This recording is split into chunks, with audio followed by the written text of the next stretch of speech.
सहकारिता क्षेत्रमा देखाउनु भएको जो यो सहिताप्रति उच्च सम्मान व्यक्त गर्दै यहाँहरूको उज्जवल भविष्यको र दीर्घायुको कामना व्यक्त गर्दै यहाँहरूले यो सम्मान पश्चात यहाँले यो मेला क्षेत्रमा परिक्रमण गर्नुहुनेछ भन्ने कुरा यहाँलाई राख्दै र अब यहाँलाई सम्मान तथा विदाई गरिदिनको लागि हाम्रा मुख्य अतिथिज्यूहरूलाई अतिथिगण विशिष्ट व्यक्तित्वहरूलाई हामीले आमन्त्रण गरिसकेका छौँ र कृपया उहाँहरूलाई विदा गरिदिनको लागि हार्दिक अनुरोध गर्दछु।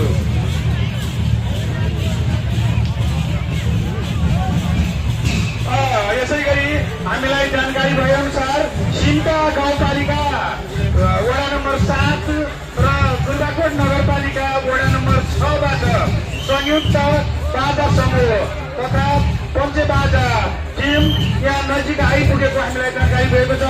कृपया पालो रोलक्रम अनुसार यहाँहरू आइदिनु होला र आजको यो भव्य दिनमा यहाँहरू सबैको स्वास्थ्य दीर्घायु तथा उत्तर प्रगतिको कामना गर्दै यो पर्व उल्लासमय बितोस्। धन्यवाद।